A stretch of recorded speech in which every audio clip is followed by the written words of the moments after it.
Welcome to a very special Thanksgiving edition of the Rural Revival Podcast. I'm your host, Dana Larson. Thanksgiving is all about gathering around the table to share a meal and celebrate the blessings and many reasons we have to be thankful in our lives.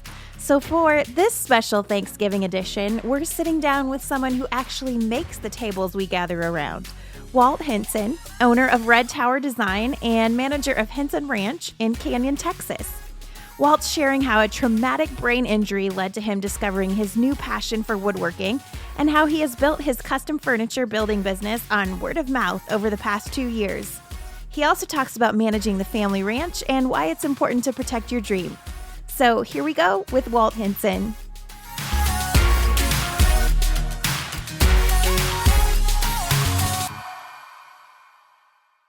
Well, we're here in Canyon, Texas with Walt Henson of Red Tower Designs. Walt, thanks so much for being on the podcast. Thanks for having me, Dana. Yeah. Well, I want you to start out and tell us a little bit about you. You are first and foremost a rancher. Tell us a little bit about your background in that. Yeah, I manage my family's ranch. It was originally called the Happy Hereford Ranch. It's southwest of Canyon in the Texas Panhandle. It was it's been in operation in some form or another for roughly 91, 92 years now. Wow. About 9 years ago, my wife and I moved back up to Canyon. We'd been in Abilene and Lubbock at school and moved back up here to for me to get involved again with the ranch. And since then, a few ups and downs with a little bit of drought, but then a lot of rain after the drought, fortunately, and been able to take over management of about 10,000 acres at the moment of cattle, cow-calf operation that we manage. Primarily me, and then I have a few friends that sort of partner with me on a few projects, and then my dad is the owner of it, and he lives where I grew up in Kittiquay, Texas, about an hour and a half from here, where he has a farm, and so we sort of partner on different projects back and forth between his farm and then the ranch up here. Wow, that's great. So most recently, you have started a little side hustle called That's Red right. Tower Designs. How did this all come about? So part of every good ranch story is a little mishap here or there. Yes. And I had my little mishap just about exactly 2 years ago. We were gathering cattle, and I had just purchased a shiny new four-wheeler. And my shiny new four-wheeler was a little quicker than my reaction time. And so I met the ground pretty quickly after taking a turn too sharply with this four-wheeler. And actually spent some time in the hospital with brain bleed. And had a recovery of about 3 to 4 weeks where I couldn't do anything but just sit in a recliner at home. I was able to have a full recovery from it, but it was definitely a life-changing moment that I had to put into perspective what really mattered, what I was doing, what I was able to do. Yeah. And at the end of that 3 to 4 weeks, when my wife felt that it was safe, she took the kids to a church camp, and they were gone for about 4 days. And I built the dining room table that we're actually sitting at right now. And it was such a confidence booster, and it was just so empowering to know that I could that I was back, at least physically, that I was able to do things again. And when she got home, the look on her face was such amazement, so much pride, and so much joy that I thought, I love this. I love having the opportunity to make this feeling happen for people. And not that funny, so I can't do it as a comedian, but I thought, well, if I can build stuff, I'll give that a shot. And so just kept at it, kept learning, and for the past 2 years, I've gotten really passionate and really intensive about my study and learning what woodworking is all about, and design and structure and engineering techniques, and have just utterly fallen in love with woodworking and building custom furniture. And I've had the opportunity to do a few custom jobs for friends, and I'm really just in love with it. I just feel like I've found a calling in life that, along with maintaining this participation in our family ranch, that I have something I can do with my hands, something I can see physically that is going to last longer than me if I do it right.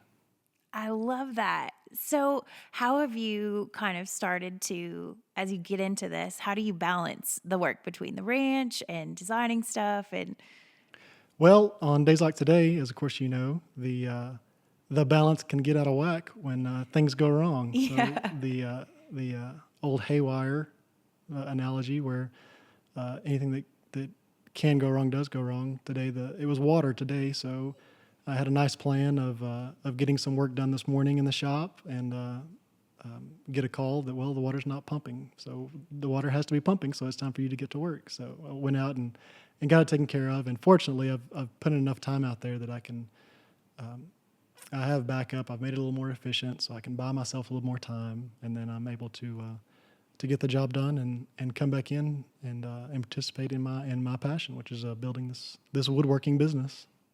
awesome. So, tell us about some of the projects that you've been working on. I just have recently completed a dining room table for some friends of mine, and fortunately, it got the look that I was aiming for from the friend, my friend and his wife, and I was able to put that into place, and it really affirmed that my time was well spent, that I was doing something, making something, building something, and providing something that this family could enjoy for years to come, for meals to come, for homework to come, for all kinds of things like that. That's awesome. Well, tell us what's behind the name Red Tower Designs. So Red Tower, it refers to what's the largest pasture on my family's ranch, and Red Tower, when we moved up here, was just the biggest, messiest, most unusable plot of land out there. It was on the very back part of the ranch, and it was just, oh yeah, it's out there. It's not much to it. It's a lot of acres, but not much grass. It's a lot of trouble. It's a lot of hassle. And at one time, there had been a windmill, and the windmill tower was built out of wood and painted red.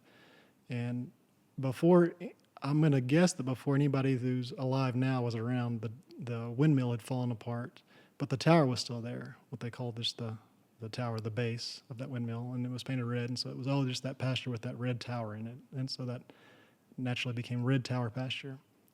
So during the last 9 years, I've spent the majority of my time in that pasture trying to reclaim it, trying to eliminate weeds, eliminate cactus.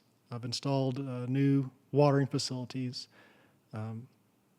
redone corrals and pens and cattle pens, and have turned it into really what is our most successful, most profitable place. And so that the hours that I've spent there, all kinds of thoughts, and the success that I've been able to have out there, turning that into the pride of our place. It gives me a feeling that I'm so happy to share this idea of putting in the work and doing something and seeing things change and seeing lasting impact. And so it's just a total natural for anything I do to think of Red Tower and to give a name like Red Tower Design just seemed natural. That's awesome. So, kind of along those same lines, you also have another side project that you're working on restoring on the ranch. Yeah, that's right. So I can never settle. I can always spending a lot of time in pastures like Red Tower means lots of time for dreaming, lots of thoughts, and there's a place that's somewhat close to it. It's still a little secretive, that has an old farmhouse, an old bunk house, and it's fallen into quite a bit of decay, but it's got a lot of potential, and it actually winds up being a very, very beautiful place of the Texas Panhandle that not many people know about, and it's revealed itself in the last 6 months to have so much potential that I've decided I'm gonna start investing time, much like I did with Red Tower, into this newer place, and ideally, I would like for it to be the place for Red Tower Design to call home someday. At the moment, it's out of my garage, and that's by design so that I can be home with younger kids. But as they get older, I'd love for them to be able to come with me to this newer place and to build memories in a new place. Where that's really the goal of all Red Tower Design is to provide pieces for a setting that other people can tell their story. I want tables that they can share their story at over meals. I want to make furniture that will last long beyond my time, much like this farmhouse existed long before I was even around. Yeah, I love that. That's so great. And you mentioned your family. What role has your family played in all of this? Total support. I've spent a lot of time on my own listening to podcasts and to audiobooks and lots of business startup books. And one of the things they talk about and address is the issue of, well, what if your family doesn't think this is a good idea? And I hear that and go, I'm so blessed that nobody in my family's ever said this is not a good idea. Even if they should say this is not a good idea, they haven't. They said, that's great. Do it. Let's see. How can we help? And it's been a total joy. My wife is the best physical therapist in Amarillo, Texas, and she is still totally supportive of me doing this. And probably at least part of it is that keeps me off of four-wheelers if I'm building stuff in the shop instead.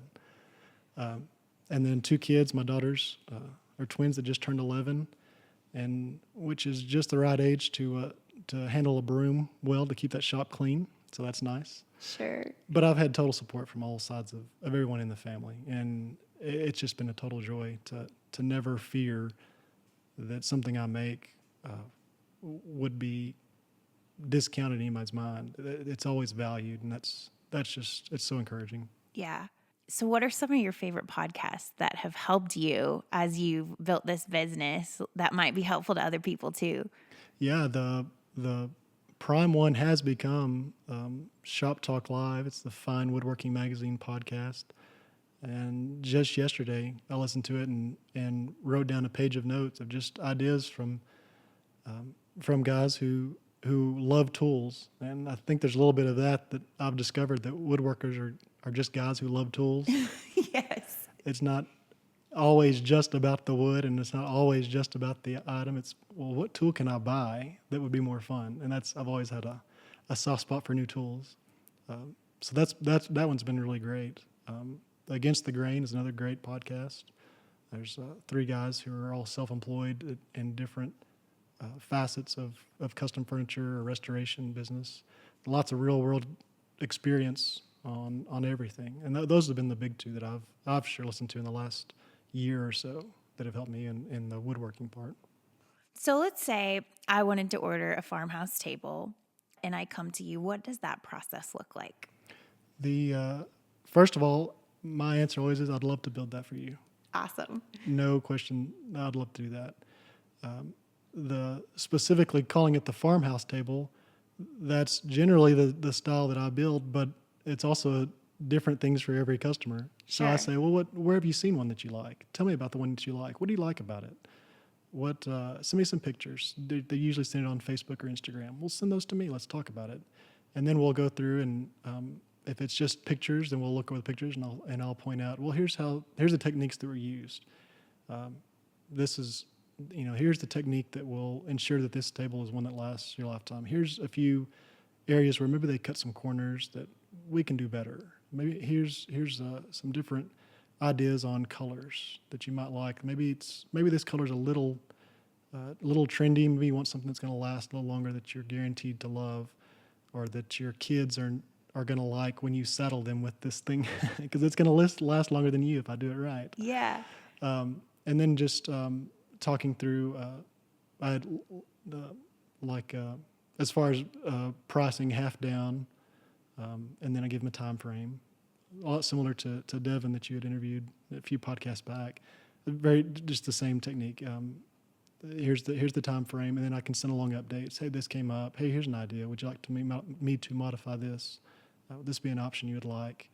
And keep them updated, keep them involved, and then deliver it and make sure I get that look that my wife gave me when I showed her table. And if not, then I make it right. And ideally, it's done then, and then they are happy to share with friends, and then those friends are happy to contact me.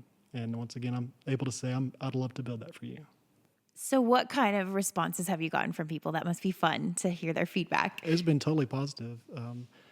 The the first few pictures that my wife had shared of that table on Facebook got a great response. But the best has just been living in a smaller town like Canyon, that people who see the table know who I am, and I know them, and they're able to say, "Hey, I didn't know you did this," and I can say, "Well, come over to the house, have dinner, let's talk about tables, let's talk about furniture," and that's where this the table for my friends that I'd recently done my last custom job was from that exact situation. They'd come over before Thanksgiving and they said, "I love this table, I'd like one," and I said, "I'd love to do that for you."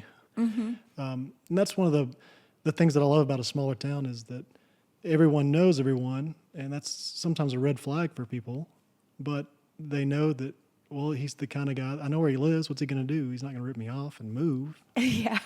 Leave I can you always hanging. I can always just go knock on his door and see what's up. But the way that word travels, not just through social media, but just by word of mouth, that's been the greatest. That's been the most fun to say, "Hey, somebody told me about this," and oh yeah, they came over and saw it, and they mentioned, "That's funny that they mentioned that to you, and I didn't know you were looking for one. Let's visit about it." And the pace of it all is a lot more fun. Sometimes you'd like the pace to be a little quicker, maybe, but that's the reason we love living here, is because in a smaller town, the pace is really at your control, and you can make it as slow as you need it to be. What would you say to someone who has a dream, or maybe even something that they think might be their passion that they want to explore? I think the first thing I'd say is protect it. And I don't mean that in a way of fear. I mean that in a way of growth.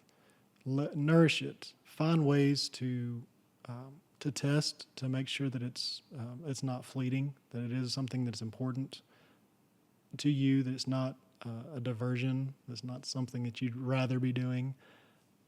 If it's something that is true, if it's something that's worth the effort, it'll stand up to your questions. It'll stand up to any second thoughts that you might have. It can handle it if it's worth it. Protect that. Be careful who you share it with. There's this idea that seems pretty true, that once you share a big goal or a big dream, your mind sort of feels like you've done it, and that's a pretty dangerous thing.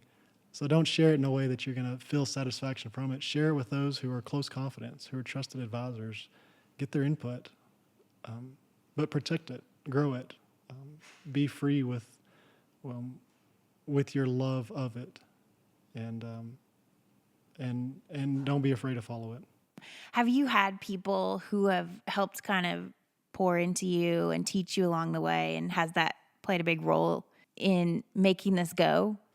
Yeah, so one of the things that I think that is appealing to me is that it's not part of my family. I didn't have woodworkers in the family, so it is a little bit of an original thing.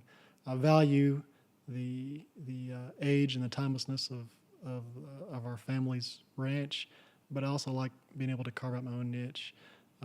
One of the things I love about Canyon is that it's so entrepreneurial friendly, and people here are so interested and so willing and so passionate to start their own businesses. And so just being able to have conversations with just about everyone in town, they've begun businesses, they've started businesses, they have a side hustle, as you mentioned.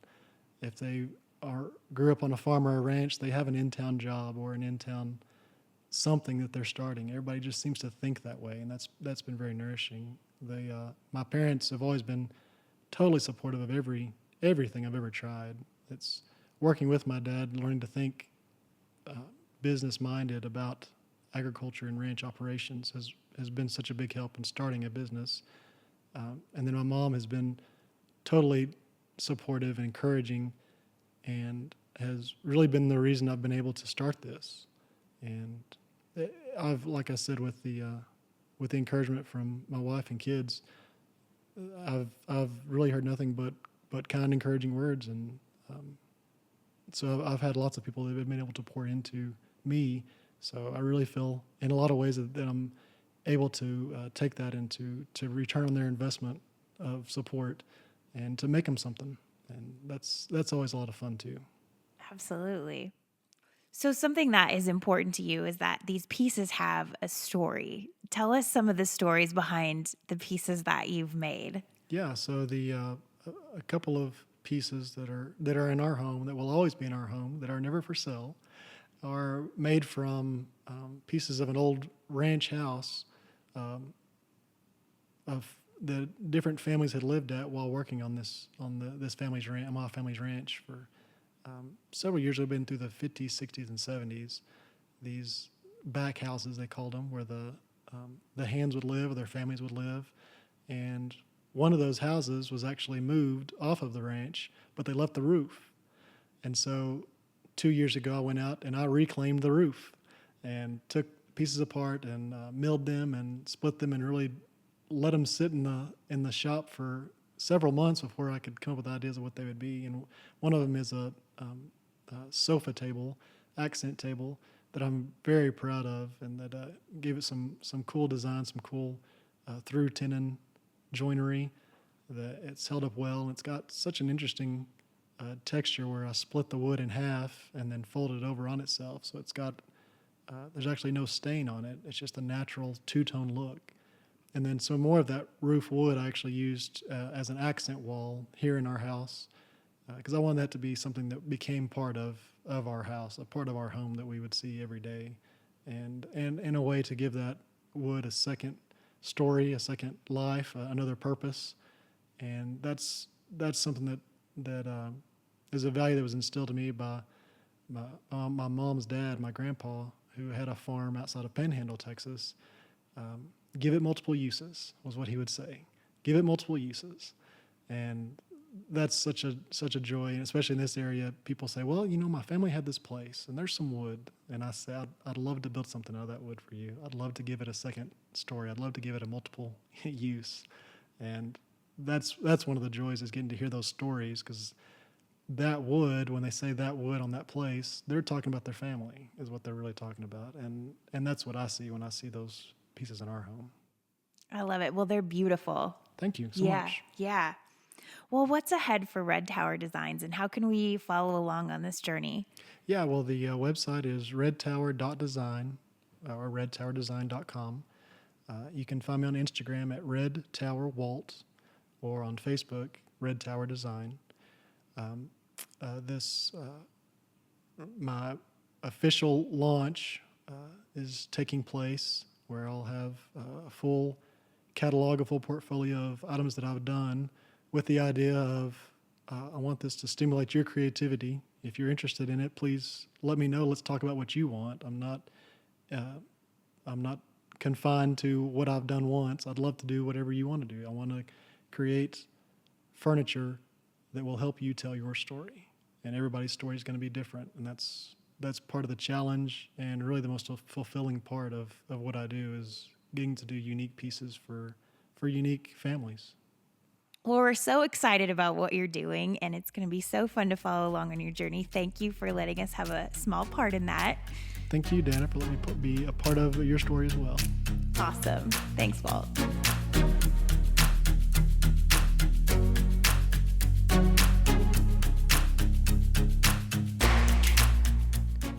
So, protect your dream and give it multiple uses. Just two of the many great bits of wisdom from Walt. I mean, what's not to love about Walt and his story? And he is such a fun guy to follow on Instagram, so be sure to go check out his feed and give him a follow. And stay tuned for some exciting things from Red Tower Design coming early next year. Thanks again to Walt Henson for being on today's podcast, and thanks to you for tuning in.